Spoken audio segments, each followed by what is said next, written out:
우리가 새 시대의 공동체라는 제목으로 말씀 듣고 있는데, 여호수아 1장 그 첫 마디는 여호와의 종 모세가 죽은 후에입니다.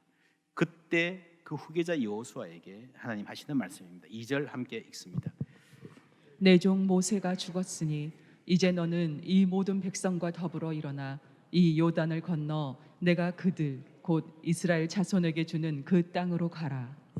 여러분, 1절은 여호와의 종 모세가 죽은 후에라고 이야기하고, 2절은 내 종 모세가 죽었으니 가라라고 이야기해요. 여러분, 이 어떤 느낌이 드세요? 마치 모세의 죽음이 이스라엘이 약속의 땅으로 들어가기 위한 선결 조건인 양, 듣기에 따라서는 모세의 죽음을 기다려왔나 하고 들릴 수도 있는 말입니다. 여러분, 한 시대는 가고 한 시대는 옵니다. 아무리 위대한 사람도 죽음을 맞이해야 되고 그 시대는 낡은 시대가 됩니다. 한때 참신했던 아이디어들이 고루한 사상이 되는 것은 오로지 시간 문제입니다. 여호수아의 마음은 지금 어땠을까요? 오늘 본문을 읽고 나서 성경을 덮으면요, 가장 크게 남는 말씀이 뭡니까? 강하고 담대하라, 두려워 말라. 지금 여호수아가 불안해하고 두려움에 떨고 있다는 겁니다. 새 시대를 앞두고. 여러분, 여호수아는요, 모세의 위대한 시대에 함께했던 사람입니다. 홍해를 가르는 것을 눈앞에서 보았습니다. 여러분, 아말렉과의 전투에서 자신이 전투를 완료하기까지 여러분 해가 스탑해주는, 여러분 정말 이 여호수아의 인생에서 경험했던 하나님의 그 능력은 한도 끝도 없습니다. 그런데도 여호수아는 떨고 있습니다. 그때는 모세가 있을 때고, 이제는 내가 지도자가 되어서 그 큰 자리를 메꿔야 하니, 더구나 더 어려운 것은요, 이제는 가나안에 들어가야 됩니다. 전쟁해야 됩니다. 무시무시한 가나안인들을 마주해야 되는 거예요. 어쩌면 모세는 조금 단순하게 말하면 그냥 40년 동안의 광야에서 왔다 갔다 한 것뿐이다 할 수도 있잖아요. 근데 이제는 진도를 나가야 됩니다. 강을 건너야 됩니다. 새로운 땅, 새로운 도전을 겪어야 되는 거예요. 그런데 모세가 없습니다. 만약에 여호수아에게 너 모세 후계자 해, 모세가 했던 대로만 해 하면서 광야에서 살아라 그랬으면 뭐 그냥 할 수 있겠네, 옛날 거 참고해서. 그게 교과서가 되니까요. 근데 지금 교과서에 안 나오는 시대를 살아가야 되는 거예요. 저 강 건너에는 어떤 사람들이, 어떤 일이 기다리고 있을까? 가늠이 안 되는 상태. 어제까지의 삶과는 전혀 다른 무엇이 기다리고 있을 것입니다. 하나님 말씀은 모세의 때와는 다른 시대가 될 것이고, 모세가 못했던 일을 너가 할 것이다 라는 말씀입니다. 이 말은 단순히 여호수아가 모세보다 더 위대하다는 말이 아닙니다. 시대가 다른 시대라는 겁니다. 모세는 광야 시대입니다. 여호수아는 약속의 땅에 살아갈 새로운 시대의 사람입니다. 요한복음 14장 12절 함께 읽습니다. 내가 진실로 진실로 너희에게 이르노니 나를 믿는 자는 내가 하는 일을 그도 할 것이요 또한 그보다 큰 일도 하리니 이는 내가 아버지께로 감이라. 제자들이 예수님이 한 일을 할 것이다, 이것도 놀라운데 예수님보다 더 큰 일을 할 것이다, 여러분 정말 놀랍지 않습니까? 이 말이, 이 제자들이 예수님보다 위대하다는 말은 아닙니다.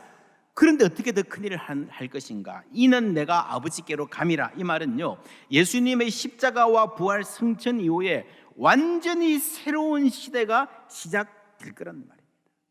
사실 이 시대는요, 편안한 시대가 아니고요, 힘든 시대였습니다. 순교의 시대였습니다. 격한 도전, 핍박의 파도가 질풍노도처럼 부러치는 그런 시대였습니다. 그러나 그것보다 더 힘있게 하나님의 일하심이 드러났던 선교의 시대였습니다.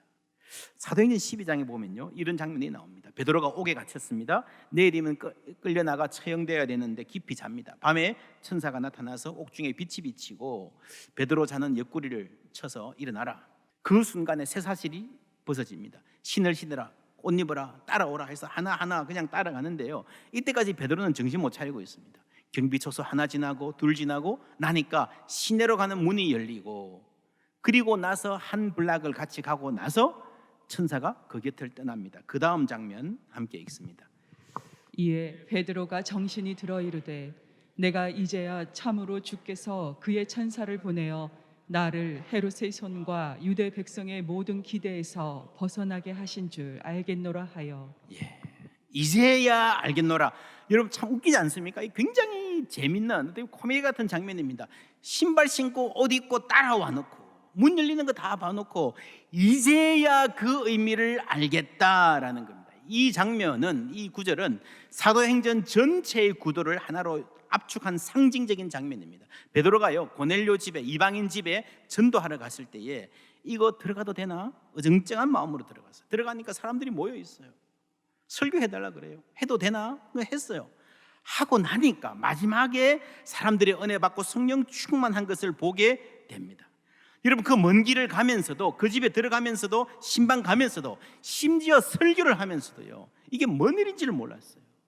그리고 나서 상황이 종결될 무렵에 가서 아하, 이게 이거구나, 하나님 뜻이 이거구나 알게 된 겁니다. 여러분 사도행전 전체가 이런 흐름입니다. 급변하는 시대에 성령께서 이방 전도의 문을 빨리 열어가십니다. 선교의 지도를 그려보면요, 여기는 예수 믿는 사람이 몇 퍼센트이야, 여기는 반기독교적 이런 거 있잖아요. 그림 보면 그 지도가 확 바뀌는 거예요. 어제 같이 예수 모르는 지역이 오늘은 선교의 중심지가 되는 시대입니다. 모든 게 바뀝니다. 이 흐름을 겉으로 보면 사도들이 하는 것 같지만요, 사실은 이거를 해가는 사도들도 잘 모르고 그냥 가는 거예요. 지나고 나면서 이런 거였네, 그제서야 알게 되는 겁니다. 여러분 이 역사는 오늘 우리가 처한 상황, 소위 포스트 코로나라고 하는 상황과 아주 유사합니다. 우리가 이 급변하는 시대를 살아갈 수 있는 가장 중요한 교훈은요, 우리가 다 알 수가 없다는 겁니다. 내일 일은 난 몰라요 라는 이 찬송이요, 여러분 오늘 우리가 예배 드리지만 다음에 어떻게 어디서 할지 모르잖아요. 아무도 모릅니다. 내일 일은 난 몰라요. 여러분 우리가 나름대로 최선을 다해서 상황을 분석하고 예상은 해야 되겠지만 우리가 통제할 수 없습니다. 이 상황에서 가장 중요한 것은요, 이 역사의 주인이 누군가 하는 물음입니다. 이스라엘이 바벨론에 졌어요. 포로로 넘어갔어요. 이 역사가 하나님의 손에서 떠났구나라고 많은 사람이 생각했습니다. 예레미야, 이사야는 그렇지 않다. 바벨론의 포로로 잡혀가는 이 급변하는 상황도 여전히 하나님이 이끌어 가시는 역사의 일부다라고 예언자들이 말하고 있는 거예요. 여러분 마찬가지입니다. 이 코로나 상황, 그리고 코로나 이후에 4차 산업혁명, 정말 우리가 어떻게 될지 모르지만 이 변화와 이게 하나님이 모르시는 것도 아니고요, 하나님이 손 놓고 계시는 것도 아니고요, 이 변화의 한가운데에 하나님이 여전히 역사하고 계시다는 믿음이 우리에게 필요한 거예요. 순간순간 모든 그럼 우리가 다 헤아릴 수 없지만, 알 수 없지만 역사의 주인이 하나님이시라는 믿음이 우리에게 필요한 겁니다. 여호수아에게 하신 말씀 마찬가지입니다. 6절 함께 읽습니다. 강하고 담대하라. 너는 내가 그들의 조상에게 맹세하여 그들에게 주리라 한 땅을 이 백성에게 차지하게 하리라. 아멘. 예. 여러분 차지한다는 것은요, 남의 것을 그냥 빼앗는 거예요. 그게 아니고 하나님 하신 말씀은 이미 하나님 약속하신 그 땅을 상속받을 것이다. 이게 내 땅인데 다른 사람이 사는데 상속받을 것이라는 말입니다. 무슨 말입니까? 저 강 건너도 하나님의 땅이라는 거죠. 우리가 전혀 모르는, 무엇이 기다릴지 모르는 그 시대도 하나님이 역사하시는 시대라는 겁니다. 무엇이 기다릴지 알지 못했기 때문에 우리에게는 낯설고 무서운 땅이지만 그 역시 하나님의 땅인 줄 믿습니다. 저 강 너머도 하나님의 땅이다. 오늘 우리말로 하면 온라인도요, 하나님의 테리토리, 하나님의 영역, 하나님의 땅입니다. 지금 세계가 급속하게 온라인 중심으로 재편되고 있습니다. 쇼핑도 온라인에서 하고 아이들 수업도 온라인에서 하고요. 우리 교회는 선교 아주 중요합니다. 여러분 장기적으로 이제부터는 선교가 온라인을 품어야 됩니다. 그러므로 너희는 가서 모든 민족을 제자로 삼아. 여러분 뒤에서 세례를 주고 가르치시키게 하라 라는 말이 나오지만 선교의 출발은 어디예요? 너희는 가서 가는 거예요. 가는 거. 그죠? 사람들이 있는 곳에 가는 거예요. 아마존도 가고 정글도 가고 아프리카도 가고 공산권도 가는 거예요. 가는 거예요. 여러분 사람들이 있으니까 가는 거예요. 사람들이 온라인에 있으면 우리는 온라인으로 가야 하는 것입니다. 지금 세계 곳곳에서, 많이는 아니지만 이 온라인 상에서 하나님이 일하시는 증거들이 많이들 드러나고 여러분 간증되고 있습니다. 여러분, 하나님은 여전히 어디에선가 우리가 생각하지 못하던 방식으로 일하고 계신 줄 믿습니다. 그걸 알리고요 증언하는 그게 선교적 교회입니다. 승리의 기쁨을 나누는 공동체, 여러분 기억하십니까? 우리 가정에, 내 삶에 함께 하신 하나님의 일을 나누는 그게 우리 신앙의 굉장히 중요한 부분입니다. 여호수아에게 광야에 함께 하셨던 하나님은 저 강 건너 미지의 땅에서도 여전히 하나님이셨습니다. 과거에 모세와 함께 하셨던 하나님이 내가 너의 평생에 너와 함께 하리라고 약속하셨잖아요. 미래에도 우리는 모르고 길을 가지만 그 길 하나님 알고 인도하시는 줄 믿습니다.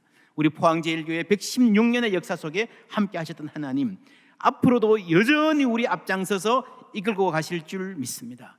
오프라인의 역사뿐 아니라 앞으로 시작될 온라인의 이 만남에서도 하나님 우리를 이끌어 주시고 은혜 주실 것입니다.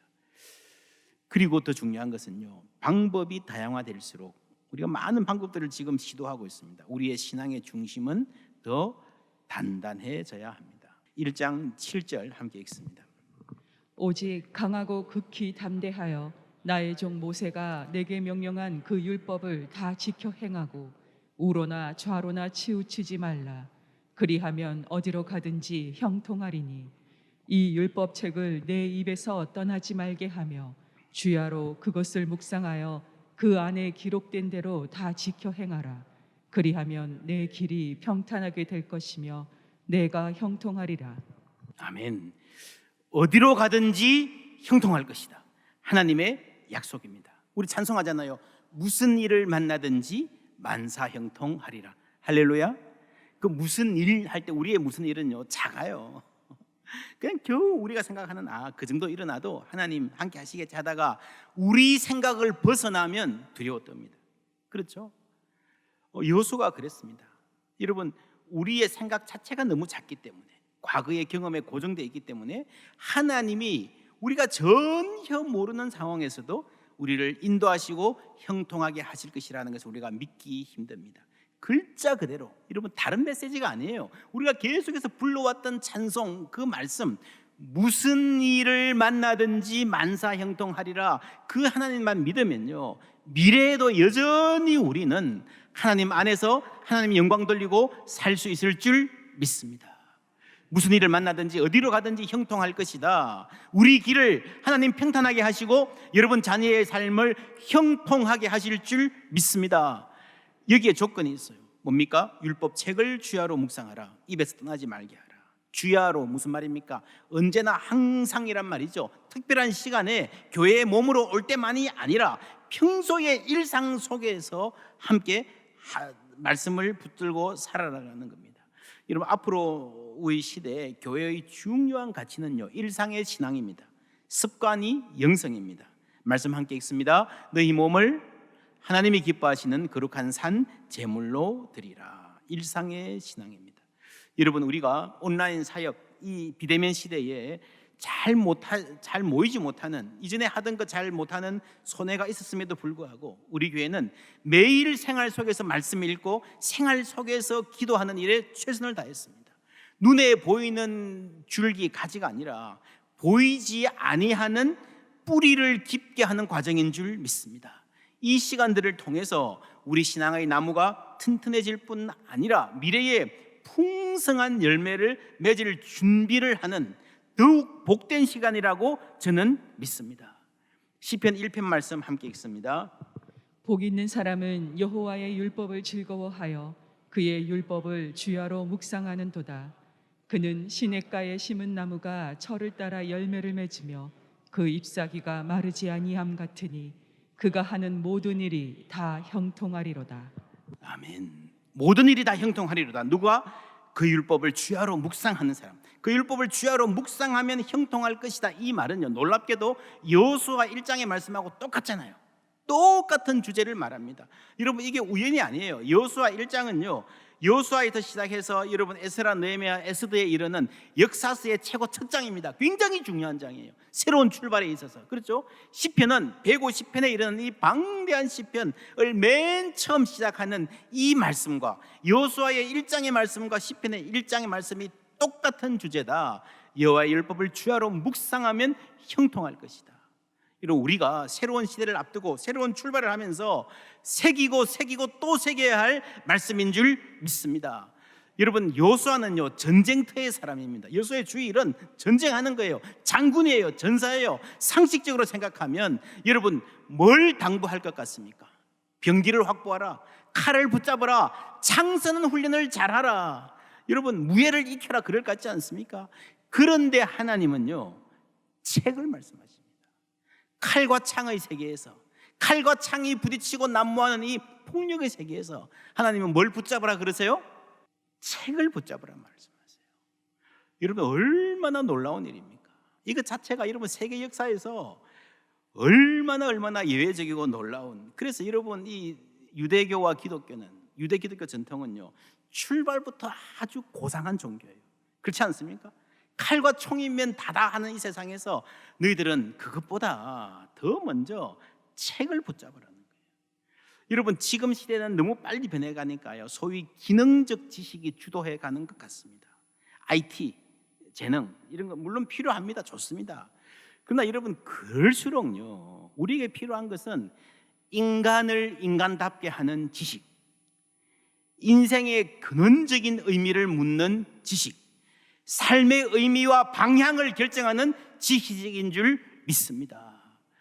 이걸 어떻게 해야 잘 살 것인가, 이 하우뿐만이 아니라 무엇이 잘 사는 건가, 우리가 왜 사는가, 여러분 그게 없으면요 여러분 뭐 많이 쌓은 것 같은데 그게 결국에는 인간을 망하게 되는 것일 수 있습니다. 지금 세계가 그런 방향으로 가잖아요. 여러분 그런 지식이 없으니까, 그런 질문이 없으니까, 그런 의미를 모르니까 가벼워지는 겁니다. 교회 사역도 기술적으로 뒤처지지 않아야 되겠죠. 우리 교회는 뭐 그거 열심히 합니다. 그러나 그게 전부가 아니라는 게 중요해요. IT의 말로 하면요 플랫폼도 중요하고 네트워크도 중요하지만 핵심은 컨텐츠예요. 어떤 내용을 전할 것인가. 이 말이 어렵게 들리면 이렇게 이해하시면 될 겁니다. 뚝배기보다 뭐라고요? 장맛이다. 카톡하고 페이스북은요 뚝배기예요. 뚝배기 있으면 좋지만 좀 투박해도 괜찮아요. 뭐라고요? 장맛이에요. 그게 컨텐츠예요. 복음의 내용이에요. 그러기 위해서 우리가 마음을 새롭게 함으로 변화를 받아 하나님의 뜻을 분별할 수 있어야 됩니다.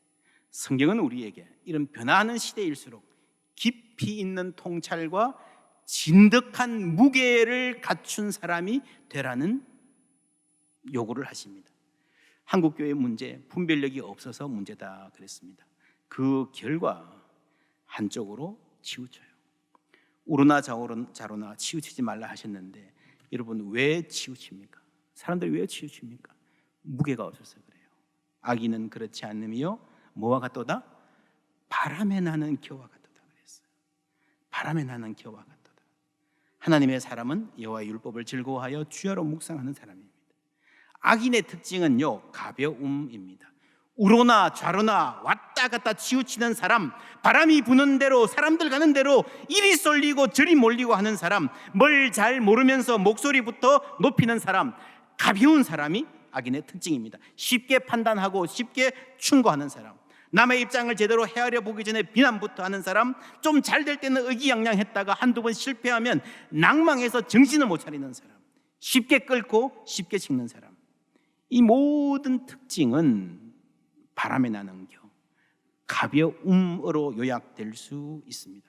성경은요 리더를 중요하게 생각합니다. 여호수아라는 리더에게 특별히 말씀하십니다. 성경에 많은 리더들 보세요. 무거운 리더와 가벼운 리더. 초대왕 사울, 이 사람은요 한국말로 하면 신은섭한 집안, 모든 게 다 훌륭한 사람이었어요. 근데 얼마나 가벼운지 몰라요. 함부로 맹세하고 함부로 행동하고 함부로 제사하고 함부로 예배하고, 그렇다고 뉘우치기도 잘해요. 여러분 다윗이 자기의 목숨 살려줬을 때요, 야 너야말로 진짜 훌륭한 사람이다, 내 다시는 늘 괴롭게 안 할게, 너희 가문이 잘 될 거다 그래놓고요 또 죽이려 다녀요. 또 죽이려 다녀요. 이게 여러분 우로 좌로 치우치는 사람입니다. 심하게 흔들리는 사람입니다. 의인은 중심을 잡습니다. 여러분, 우로나 좌로나 치우치지 않으면 어떤 일이 일어날까요? 우로나 좌로나 치우치지 않으면 욕먹기 쉽습니다. 그렇죠? 이쪽에서 비난하고 저쪽에서 욕하고 왜 우리 편에 안 서느냐. 그래도 흔들리지 않습니다. 바람에 나는 겨에 비하면 일단 나무가 무게가 있을 뿐 아니라 더욱이 하나님께 뿌리 내리고 있기 때문에, 하나님이 중심이기 때문에 사람들이 우로 갔다 좌로 갔다 쏠려도요, 여러분 움직이지 않습니다. 중심을 지킵니다. 여러분, 중간과 중심이 다른 거 아시죠? 사람들이 이렇게 가니까 난 대충 중간에 서야지, 그게 아니고요, 중심을 지키는 거예요. 이런 삶은 욕먹기 쉽지만 오래 지속되면 어떻게 될까? 오늘 말씀이 여호수아 1장인데 맨 마지막 24장에 이런 말씀이 나옵니다. 함께 읽습니다. 만일 여호와를 섬기는 것이 너희에게 좋지 않게 보이거든 너희 조상들이 강 저쪽에서 섬기던 신들이든지 또는 너희가 거주하는 땅에 있는 아모리 족속의 신들이든지 너희가 섬길 자를 오늘 택하라. 오직 나와 내 집은 여호와를 섬기겠노라 하니. 아멘. 여러분, 1장에서 모세의 후계자로 부름받은 애송이 지도자 여호수아가 이제 인생의 긴 여정을 마치고 맨 마지막 24장에 와서 원로가 되어서 마지막으로 백성들 앞에 서는 거예요. 놀라운 것은요, 백성들은 여전히 흔들려요. 여전히 왔다 갔다 합니다. 이게 좋아 보이면 이쪽으로 가고 저게 좋아 보이면 저쪽으로 가고. 여호수아가 뭐라 그럽니까? 가고 싶으면 가라는 거예요. 너희 눈에 좋게 보이면, 눈에 보인다는 게요, 이게 좋게 보였다가 저게 좋게 보였다가 왔다 갔다 하잖아요. 그러니까 우로나 좌로나 치우치는 거예요. 가고 싶으면 가라. 그러면서 하는 말이 나와 내 집은 여호와를 섬기겠노라 라고 할 때에 온 백성이 여호수아의 뒤를 따르는 거예요. 무슨 말입니까? 여호수아가 없었으면요, 이 사람들은 갈 길을 모르는 사람들이에요. 얼마나 여호수아가 견고하고 당당한 모습으로, 멋진 모습으로 서 있습니까? 오랜 세월 백성들이 눈으로 보고 경험한 여호수아는 신뢰할 만한 사람이었습니다. 왜냐하면 신실하신 하나님과 동행하는 사람이었기 때문입니다. 1장에서 그랬잖아요. 너희가 어디로 가든지 너와 함께 할 것이다. 그 말씀 붙잡고 평생을 살고 마치는 그 순간에 백성들이 아는 거예요. 우리는 좀 대충 살아도 저분은 여호와께서 함께 하신다. 우로나 좌로나 치우치지 않는 사람. 백성들이 전부 다 한쪽에 몰려가서 저래 저게 맞아 할 때도 여러분 중심을 지키던 사람. 그래서 이제는요, 백성들이 당신의 선택이라면 우리가 따르겠습니다. 당신이 가는 길이라면 우리가 믿고 따라가겠습니다 라고 하는 사람이 된 거예요. 여러분, 이 세상에, 이 급변하는 혼란스러운 세상에 이런 사람 한 사람이라도 있으면 얼마나 좋겠습니까? 한국교회에 이런 분 한 분이라도 계시면 얼마나 좋겠습니까? 나는 길을 잘 모르지만 저분이 가는 길이라면 맞다. 우리 안심하고 따라갈 수 있겠다. 여러분, 이런 공동체, 저는 우리 포항제일교회가 이 세상 앞에서, 이 교회 앞에서 이런 교회 되기를 소원합니다. 여러분의 삶이, 여러분 자녀의 삶이 이러한 삶, 저 사람이 가는 길이라면 맞겠다. 나도 저렇게 살고 싶다 라고 하는 그런 도전과 소망을 주는 삶이 되기를 바랍니다. 우리도 모릅니다. 어떻게 해야 될지. 여호수아도 그랬습니다. 불안하고 두려웠습니다. 그러나 한 걸음 한 걸음 신실하신 주님과 동행할 때에 그 역사의 끝에 백성의 소망이 되는, 길을 모르는 자에게 길을 보여주는 삶을 살 수 있게 하셨습니다. 이 말씀이, 이 도전이 우리의 소망이 되고 우리의 사명이 되기를 주님의 이름으로 축원합니다.